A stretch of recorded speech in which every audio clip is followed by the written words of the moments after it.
सामने। क्या है ये? क्या मैं प्रभु में हमेशा के लिए माफ किया गया हूँ या नहीं? प्रभु मुझसे मुझमें पाप क्यों नहीं देखते? ये दो सवाल हैं एक मसीह व्यक्ति के जीवन में।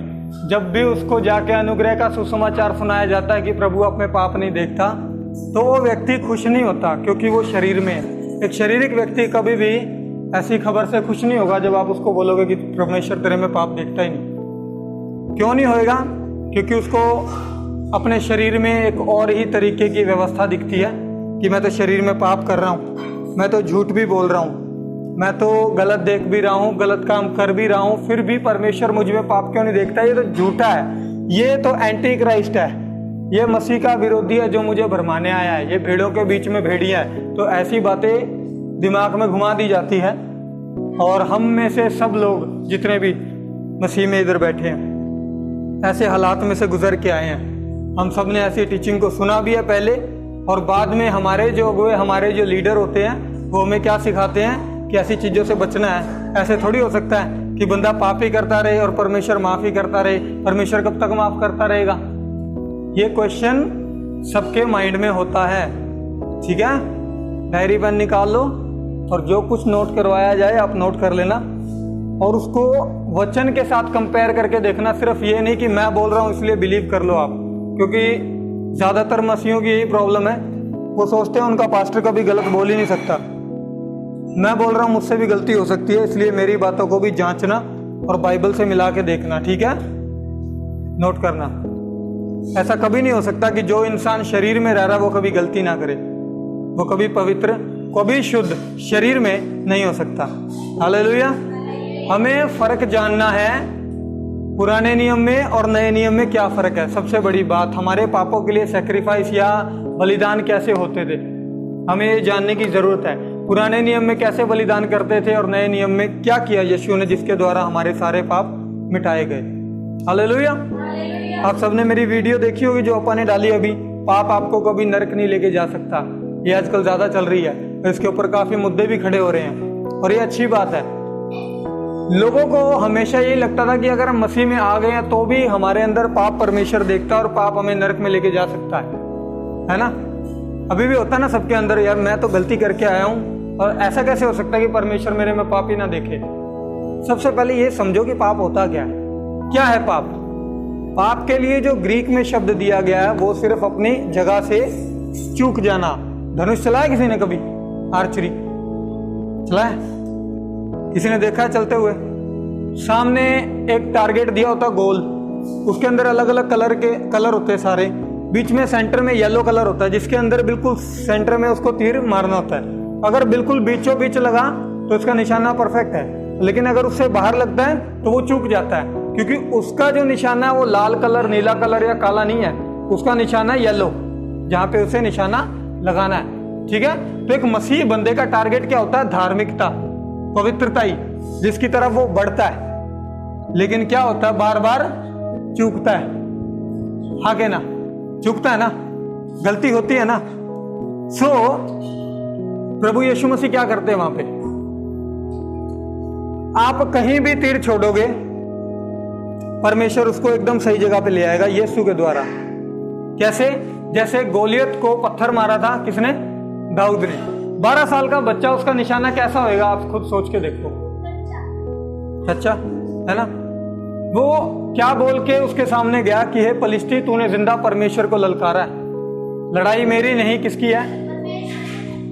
अब ये सोचने वाली बात है, उसने तो इजराइलियों को ललकारा था। क्या उसने परमेश्वर को ललकारा था? उसने किसको ललकारा था? इजराइलियों को। तो दाऊद ये बात क्यों बोल रहा है कि तूने परमेश्वर को ललकारा है? आपको ये चीज की खबर होनी चाहिए कि जो कोई आपको ललकारता है वो किसको ललकार रहा है? जो आपके साथ बुरा कर रहा है वो किसके साथ कर रहा है? तो अगर आपको गुस्सा आ रहा है तो आपने बदला नहीं लेना, वहां पे बदला कौन लेगा? क्योंकि मारा किसको गया है? विरोध किसके बोला गया है? तो फिर हम क्यों लड़ने चल पड़ते हैं?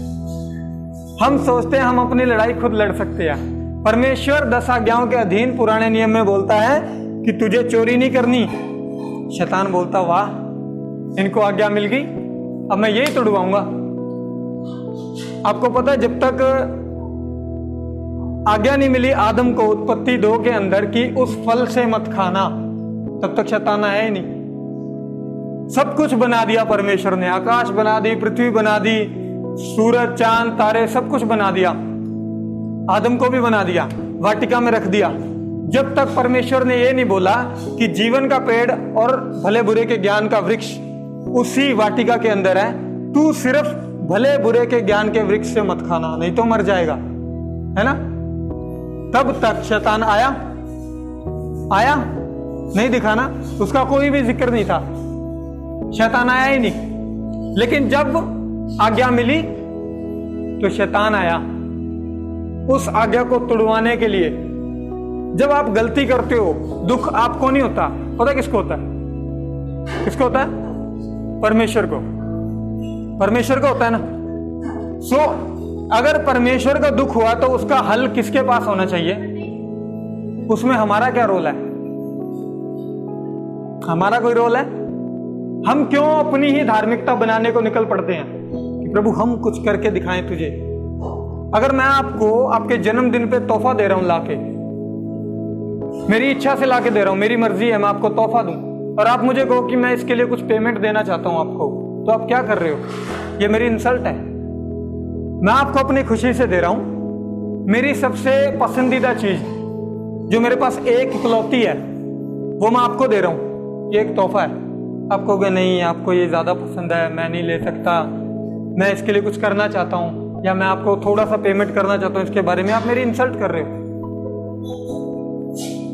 अगर वो मेरी इकलौती चीज है, मेरी प्यारी चीज है, और वो मैं आपको दे रहा हूं, तो इसका मतलब क्या है? आप मेरे लिए उससे भी ज्यादा कीमती हो। हालेलुया, है ना।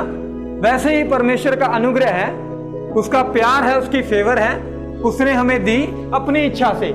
लेकिन हम क्या करते हैं? प्रभु हमें धार्मिकता के लिए कुछ काम करने दे, हम तुझे रोजे रख के दिखाएंगे, हम तेरे सामने प्रार्थनाएं करेंगे, हम अपने आप को सही करके दिखाएंगे, फिर हम इसके लायक हो सकते हैं। परमेश्वर कहेगा तू मेरी इंसल्ट कर रहा बेटा, क्योंकि तू वो काम नहीं कर सकता जो तू करने की सोच रहा है। हम में से कितने लोग हैं जिन्होंने कोशिश की है कि आज मैं गुस्सा नहीं करूंगा? क्या होता है फिर? जब हम कोशिश करते हैं, कहते हैं आज मैंने 1 घंटा प्रार्थना करनी है, 5 मिनट के बाद देखते घड़ी कितने टाइम हो गया। हाँ ना, आज हम सोचते हैं कि आज उठ के ना मैंने घर का सारा काम कर देना है। थोड़ी देर के बाद कोई दोस्त आता है, चल चलते हैं, चल फिर चलो, काम हुआ नहीं हुआ। तो इसलिए जब भी आप प्लान करते हैं परमेश्वर के साथ कुछ समय बिताने का, हम नहीं कर पाते, क्योंकि हम सोचते हैं कि हम कर लेंगे। हमें क्या पता अगली सिचुएशन क्या होने वाली आगे। इसको बोलते हैं अपने आप पे निर्भर होना। और परमेश्वर बोलता है कि तू संपूर्ण मन से मुझ पे भरोसा कर, अपनी बुद्धि का सहारा। तो मनुष्य बड़ा घमंडी है, वो सोचता है कि मैं अपने दिमाग अपनी समझ से कुछ कर सकता हूं। उसके अंदर बड़ी अपने आप में वो बहुत सोचता है कि मैं कुछ कर सकता हूं, मैं कुछ कर सकता हूं। लेकिन होता क्या बाद में जाके? कुछ नहीं, मेरे बस का कुछ भी नहीं है। अब छोटा बच्चा है, उसको आप ले लो, नया नया चलना सीखा उसने, ठीक है, उसको गोद में उठा के बाजार में चल रहे हो, वो क्या जिद करेगा? मुझे नीचे उतारो, मुझे नीचे उतारो, मुझे चलना है। हमें पता नहीं चल सकता, सफर लंबा है, जिद कर रहा है, हमने फिर भी उतार दिया, ले चल। थोड़ी देर चला है, जब जोड़ दुखने शुरू होंगे ना यहाँ से, फिर क्या बोलेगा? वापस उठाओ, तब आप कर दो, क्यों चल अब। लेकिन हम क्या करते हैं? हम फिर से उठाते हैं। अनुग्रह में चलना, परमेश्वर के फेवर में चलना ऐसा ही है। परमेश्वर ने आपको बुलाया, अपने अनुग्रह में है कि आप आराम करो, आप उसके पास आओ, उस पर निर्भर हो जाओ। लेकिन हम बोलते नहीं, हम तो चलेंगे, हमें प्रभु, हमें कुछ करना है, हमें पावर चाहिए, हमें कुछ करना है, ठीक है। हमें परमेश्वर छोड़ देता है, फिर क्या ले जाकर थोड़े दिन चले, हाँ बड़ा मजा आ रहा है, चल रहे, जब तक पावर है चल रहे हैं, फिर ठोकर लगी, मुंह के बल सीधा नीचे, फिर वापस उठ के जाएंगे प्रभु के पास, प्रभु नहीं हो रहा, वो फिर से उठा लेगा, हम फिर से पावर हासिल करेंगे, फिर चलने की कोशिश करते हैं। लेकिन परमेश्वर की इच्छा क्या है? एक माँ बाप की इच्छा क्या होती है इतने से बच्चे के लिए? कि वो इधर रहे, आराम करे। हम परमेश्वर की नजर में कभी बड़े नहीं हो सकते, आप याद रखना। एक बुढ़े को भी, 99 साल के व्यक्ति को भी वो बोलता है मैंने तुझे अपनी हथेली पे रखा है, तो कितना बड़ा होगा परमेश्वर, कितना बड़ा परमेश्वर होगा। और पूरी दुनिया में जितने भी लोग हैं, बिलियंस लोग हैं, उन सबको उसने अपने एक ही हाथ पे रखा हुआ है। परमेश्वर कितना बड़ा होगा। क्या उसके लिए कुछ कर सकते हो आप? जिसने सब कुछ बना के दिया आपको, आपका जो शरीर है ना जिसमें रह रहे हो, ये भी उसी का, क्या दोगे उसको? सब लोग सोचते हैं कि 10 आज्ञा परमेश्वर ने दी है अपनी मर्जी से। नहीं, परमेश्वर ने नहीं दी 10 आज्ञा, उन्हें मांगा गया है खुद। निर्गमन 19 आप पढ़ के देखोगे, जब दूसरी बुक, पुराने नियम की व्यवस्था की दूसरी बुक, निर्गमन 19 अध्याय, उसके अंदर परमेश्वर बात करता उसके 5 वचन में मूसा को बोलता कि मूसा, जो बातें तूने इजरायलियों को बोलनी है कि ये हैं, कि उनको बोलना जाके, अगर वे मेरी वाचा का पालन करें, मेरी आज्ञा मानेंगे, तो समस्त पृथ्वी में वे मेरा निज धन, मेरा निज भाग ठहरेंगे। जो तुझे इजरायलियों से बातें कहनी है वे यही हैं, सिर्फ 2 बातें, कि वे मेरे ऊपर निर्भर हों और मेरी वाचा का पालन करें। कौन सी वाचा? अभी दूसरी वाचा आई नहीं है, नया नियम, वो पुराना नियम अभी व्यवस्था दी नहीं गई। वाचा कौन सी चल रही है? विश्वास की वाचा, जो अब्राहम ने परमेश्वर के साथ बांधी थी। सॉरी, परमेश्वर ने अब्राहम के साथ बांधी थी। अब्राहम ने परमेश्वर पे विश्वास किया और वो विश्वास के द्वारा धर्मी गिना गया। उत्पत्ति 15:6 है ना। तो विश्वास की वाचा में चलते आ रहे थे वो लोग। कार्यों की वाचा अभी अगले चैप्टर में आनी है। उसने जैसे ही जाके बताया कि परमेश्वर तुमको बोलता तुम उसकी वाचा में चलो, परमेश्वर तुम्हें अपना निज भाग बनाएगा पूरे पृथ्वी पे, पूरे वर्ल्ड में। वो बोला जो कुछ यहोवा हमसे करने को कहेगा वो हम नित्य किया करेंगे। इसका मतलब क्या हुआ? हमें आज्ञाएं दे दी जाए, हमें अपने आप को साबित करने दिया जाए। हम परफॉर्म करना चाहते हैं, हम अपनी पावर दिखाना चाहते हैं। अभी तक उनको पता नहीं था पाप होता क्या, अभी तक उनको पाप का पता नहीं था। परमेश्वर बोला कि ये लो 10 आज्ञाएं हैं, ठीक है, 10 आज्ञाएं। पहली कौन सी थी? तू मुझे छोड़ किसी और को ईश्वर न जानना। दूसरी, तू अपने लिए कोई मूर्त ना बनाना। तीसरी, तू मेरे विश्राम दिन को पवित्र जानना। चौथी, मेरे नाम को व्यर्थ में ना लेना। ये 4 आज्ञाएं परमेश्वर से प्यार करने के लिए, यानी परमेश्वर के लिए ये सब करना है। 4। 5वीं आती है अपने माता पिता का आदर करना, चोरी ना करना, हत्या ना करना, व्यभिचार ना करना, लालच ना करना, झूठी गवाही ना देना। होगी 10।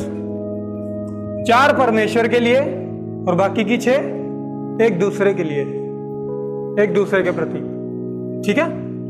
तो पहली आज्ञा थी कि मुझे छोड़ किसी और को ईश्वर ना जाना। जब 40 दिन रात के लिए सिने पहाड़ के ऊपर मूसा था तो लोगों में गड़बड़ी चल पड़ी। कहते पता नहीं मूसा कहां पे गया, हमें नहीं पता।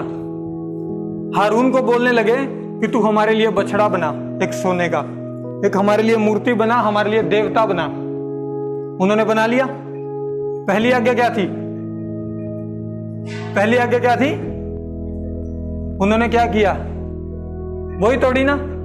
पहली आज्ञा आई, पहली ही तोड़ दी। मूसा आया 2 तख्तियां लेके नीचे, वो उनका लीडर था ना, कहता तुमने एक तोड़ी है ना, मैं 10 की 10 तोड़ूंगा। गुस्से में आके सारी तख्तियां ही तोड़ दी। कहता तुम मुझसे आगे कैसे निकल जाओगे? आगे तोड़ने में तो मेरा सबसे बड़ा हाथ है। हालेलुया। उसने क्या किया? सारी 10 की 10 आज्ञाएं तोड़ दी। तो परमेश्वर कहता मूसा वापस ऊपर आ। 40 दिन रात फिर ऊपर रहा, फिर नई तख्तियां मिली और परमेश्वर ने बोला इनको एक संदूक में डाल दे। संदूक कैसे बनाया? लकड़ी का बॉक्स, उसके ऊपर सोना चढ़ा के कैसे उसको बनाना था सारा कुछ परमेश्वर ने बताया। सोने का स्लैब बनाया, व्यवस्था उसमें रख दी गई और ऊपर लगा दिया ढक्कन। और उस ढक्कन को बोलते हैं इब्रानी भाषा में किपोरेत। किपोरेत का मतलब होता है अनुग्रह का ढक्कन। अनुग्रह का ढक्कन। हाँ, परमेश्वर बोला मैं उस ढक्कन पर से होके तुमसे मिलूंगा। यानी किस में से? अनुग्रह में से। अगर व्यवस्था की ओर तुम देखोगे तो तुम मरोगे, क्योंकि व्यवस्था तुम सबको दंडित करेगी, तुम सबको दोषी ठहराएगी, और व्यवस्था के कारण तुम पे क्या आ जाएगा? श्राप, तुम पे मौत आ जाएगी। बेटा पीछे बैठो, पीछे पीछे पीछे पीछे पीछे। तुम पे क्या आ जाएगी? मौत। ठीक है, तो उन्होंने व्यवस्था मांगी। अब हमारे पाप बढ़ते बढ़ते इतने ज्यादा बढ़ गए कि हमें पता चला कि हमें व्यवस्था को पूरा करने के लिए एक व्यक्ति चाहिए जो हमारे लिए बलिदान करे। हालेलुया। पुराने नियम में शुरू से ही परमेश्वर ने यीशु मसीह के कुर्बान होने के बारे में प्रोफेसी की है। वचनों में थोड़ा आगे चलते हुए आप देखेंगे इसको। सबसे पहले यह जानना जरूरी है कि पाप क्षमा कैसे होते थे, कि व्यवस्था में पुराने नियम के अकॉर्डिंग हमारे पाप क्षमा होते कैसे थे। लेवीय व्यवस्था में, चलो आगे चलो, लेवीय व्यवस्था 14 उसके 13 से लेके 20 तक आप देखेंगे। यहाँ पे लिखा है, यदि इजराइल की सारी मंडली अज्ञानता के कारण पाप करे और वह मंडली की आंखों से छिपी हो और वे यहोवा की किसी आज्ञा के विरुद्ध कुछ करके दोषी ठहरे हों, तो जब उनका किया हुआ पाप प्रकट हो जाए तब मंडली एक बछड़े को पाप बलि करके चढ़ाए, पाप बलि करके चढ़ाए, वह उसे मिलाप वाले तंबू के आगे ले जाए और मंडली के वृद्ध यानी बूढ़े लोग अपने अपने हाथों को यहोवा के आगे बछड़े के सिर पर रखें और वह बछड़ा यहोवा के सामने बलि किया जाए।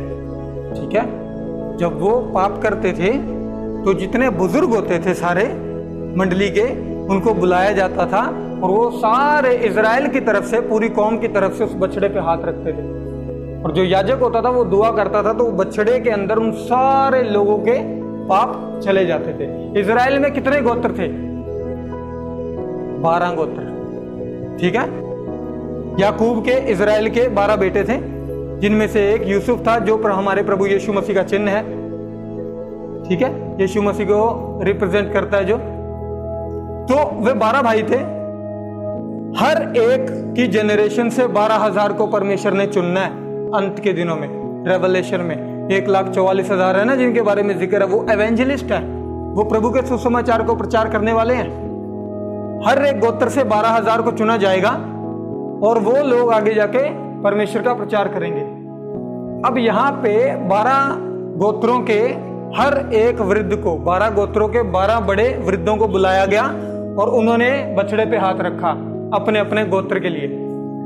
तो सारे जितने भी इजरायली कौम के पाप थे वो बछड़े में चले गए।